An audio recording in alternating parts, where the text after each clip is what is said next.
김정은 제1위원장 여동생 김여정이 북한 권력의 핵심으로 떠오를 것 같습니다. 최고인민회의 13기 대의원 투표장에 노동당 중앙위원회 책임 일꾼으로 모습을 드러냈습니다. 네, 따라서 백두혈통을 중심으로 한 북한 김정은 체제의 구체적인 모습이 드러나는 것 아니냐, 이런 분석이 나오고 있습니다. 안찬일 세계 북한 연구센터 소장과 함께 자세히 얘기 들어보도록 하겠습니다. 어서 오세요. 안녕하십니까. 북한 주민들은 김여정이라는 말을 이제 매체에서는 처음 듣는 거죠? 공식적으로. 그렇죠. 예, 그럼 네. 기존에는 김여정이 누구인지는 주민들도 좀 어느 정도 알고 있었을까요? 예, 약간의 그냥 회자되는 소문으로만 김정은의 동생이다 이렇게 알고 있었지, 그 여자가 무슨 역할을 하는지 사진의 화면에서 이제 몇 번 북한에서도 방영했지만 저 여자가 김정은의 여동생인지 아닌지 그건 북한 주민들은 몰랐습니다. 몰랐었죠. 네. 근데 이제 김여정이라는 이름이 서서 이제 등장을 하는 그런 상황이 되겠군요. 그렇죠. 이번에 이제 투표장에 그 김일성 정치대학이라는 게 북한군 정치군관들을 양성하는 대학입니다. 예. 그렇기 때문에 그야말로 최근에 열린 사상 일꾼 대회, 여기 이제 최고 사상 일꾼들을 양성하는 군 장교 학교인데, 아하. 거기에서 김정은이가 가서 투표를 하는데 거기에 김여정이 책임 일꾼으로 불렸다는 것은 당중앙위원회 과장도 책임 일꾼이 아니고 부부장 이상. 네. 거기서는 이제 부부장 이상을 우리는 뭐 차관급이라고 하지만 실제 북한에서는 장관급 이상입니다. 네, 네. 어제 지금 사진이 나가고 있는데요. 이 김정은 여동생 김여정이 뭐 최고인민회의 대의원 선거에 투표를 하고 있는 모습입니다. 그리고 지금 뒤따라가는 모습이잖아요. 네. 네네. 최고인민회의 대의원 선거, 이거 어떤 투표입니까? 최고인민회 대의원 선거는 이제 우리 국회의원 선거와 마찬가지인데, 네. 북한에서는 이제 5년에 한 번씩 실시를 하고 여기 이제 후보자가 687명이 등장하게 되는데 이 사람들은 100%다 당선이 됩니다. 예. 떨어지는 사람도 한 명도 없고, 그런데 이제 하루 지나서 어제 투표해서 오늘 당선 결과가 나왔는데 내일 한 사람이 죽었다. 그럼 거기서는 이제 보선이나 아하. 이제 재선 보선이 절대로 없습니다. 아. 그래서 이제 5년 동안 그 자리는 비어 있는. 네. 그래서 말하자면 이게 인민주권의 대표들이라고 하지만은 네, 네. 우리의 대의민주주의와 북한의 인민민주주의는 본질적으로 다르다 보니까 대의원들의 역할은 그냥 고수기 역할만 하는 그런 인물이고, 그래서 이번에 김정은이 최초로 최고인민회 대의원에 올랐고, 아마 저 김여정도 예. 네. 이번에 투표에 참가한 김여정도 이번에 대의원 명단에 올라갔을 가능성이 상당히 높습니다. 예. 자, 어제 이제 매체를 통해서 보도한 내용을 보면 노동당 중앙위원회 책임 일꾼 이렇게 돼 있거든요. 노동당 중앙위원회 책임 일꾼. 이게 우리로 말하면 대체 어느 정도 위치가 될까요? 북한은 이제 당 국가 지배 체제이기 때문에 국가 권력보다 당 권력이 훨씬 위에 있습니다. 여기서 이제 책임 일꾼 하면은 아까도 간략히 말씀드렸지만 뭐 책임 부원, 지도원, 과장, 여기까지도 책임 일꾼이 될 수 없습니다. 반드시 부부장 이상. 예를 들어서 이번에 이제 김정은을 따라서 간 사람들이 그 김일성 정치대학에 투표하러 간 사람들이 최용해 총정치국장, 그 외에 이제 책임 일꾼들이라고 호명한 김경옥 조직지도부 제1부부장, 황병서 조직지도부 부부장. 이 황병서 같은 사람은 북한군 내 전체 장성급 인사를 책임진 사람이니까 우리와 뭐 비교할 수는 없지만 우리 청와대 인사수석하고도 약간 비슷하다 이렇게 볼 수 있고, 예. 거기 이제 김여정도 책임 일꾼에 포함됐다는 것은 최소한 부부장 이상의 임명이 돼서 과거 이제 김경희가 담당했던 조직 지도부 내의 어떤 간부 문제 또는 재정 문제, 이런 막강한 직책을 담당했다, 이런 것을 이제 암시하는 것입니다. 그러면 여기서 북한 조선중앙TV의 보도 내용을 잠시 네. 들어보시고 말씀 계속 나누도록 하겠습니다. 네 번째 거명이 되는데요. 함께 들어보시겠습니다. 조선인민군 차수 최룡해 동지와 당중앙위원회 책임 일꾼들인 김경옥 동지, 황병서 동지, 김여정 동지가 동행했습니다. 네 번째 순으로 봤을 때는 어느 정도 위치라고 지금 대충 파악이 되십니까? 네 번째 위치라면은 과거 김경희가 담당했던 그 자리를 그냥 맞바꾼 거다, 이렇게 보시면 됩니다. 예. 그러니까 김경희가 누렸던 지위는 보통 정치국 위원이며 당중앙위원회 비서이며 인민군 대장으로서 항상 10위권 내에는 거의 들어와 있었습니다. 그런데 지금 지금 김정은이 따라간 사람들이 무슨 염철성, 무슨 선전부국장, 김수길 조직부국장, 막강한 사람들이 많이 따라갔는데 그런데도 예, 그럼에도 불구하고 이 사람들을 다 제치고 이 김여정까지 딱 저렇게 인물을 보도하는 걸 보면은 거의 김경희 자리에 지금 차지했다 이렇게 봐야 됩니다. 그러니까 옛날 김경희의 자리를 이제 김여정이 그 자리에까지 올라갔다. 그렇죠. 네. 그렇게 봐야 되고 이번 13기 대의원 명단에 김경희가 올라와 있는지 안 올라왔는지 몇 시간 후에 판명이 나겠습니다만 네네. 설사 올라왔다고 해도 김경희는 얼굴 마담에 불과하고 이제 그가 맡았던 역할 모두는 이 김여정에게 바톤 터치됐다 이렇게 봐야 됩니다. 네, 뭐 권력의 중심으로 들어왔다라고 볼 수도 있을 것 같습니다.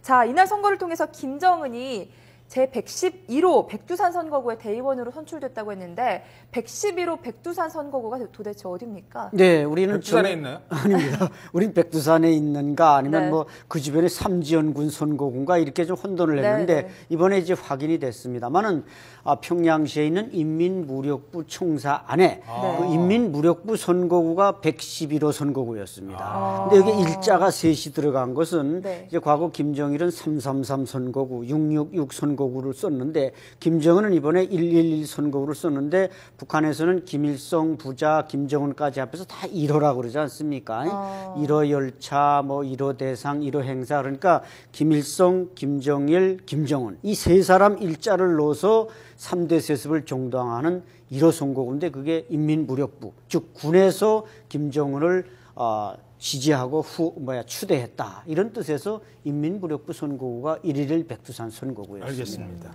자, 그동안 김여정이 이제 그 모습을 비공식적인 자리에서도 몇 번 드러났거든요. 네. 그 사진을 보면서 저희들이 화면을 보면서 질문 드리도록 하겠습니다.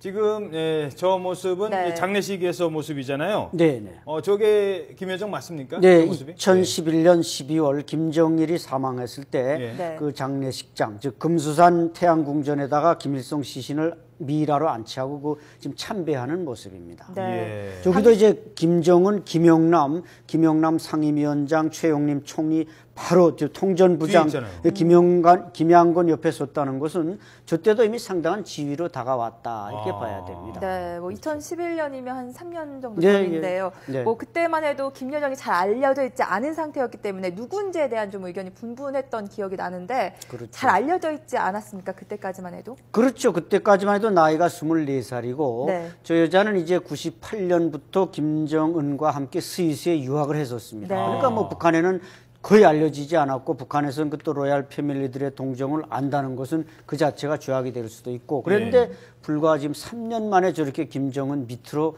다가와서 상당히 권력의 핵심부에 진입하는 것입니다. 예. 좀 더 어렸을 때 찍은 사진을 하나 더 보죠. 같이 김정은과 김여정이 같이 있는 사진인데요. 함께 보시죠. 네. 네. 말 타는 모습이 공개되기도 했었는데 그 사진이요? 이 사진이죠? 네, 예. 평양 이제 승마장에서 자기 이제 고모인 김경희와 함께 말을 타는 모습입니다. 저것 역시 한 3년 전의 모습인데 좌측에 이제 우측에 여기서 사진 바라볼 때 우측에 김경희하고 김경희 같이 고모가 말을 보이네요. 타는데 네. 김경희가 저 때까지만 해도 말을 탄다는 건 상당히 건강이 별 문제가 없었다는 것을 네. 보여주지만 그 후에 장성택 숙청후에 김경희가 완전히 그냥 파죽음이 되다 보니까 이제 김여정이 그 대신 대타로 지금 올라서고 있는 겁니다. 네. 그리고 공개된 영상과 사진 중 가장 인상적이었던 게 2012년 7월에 TV 영상을 통해 공개된 모습이었는데요. 그 모습도 함께 보도록 하겠습니다. 네. 네.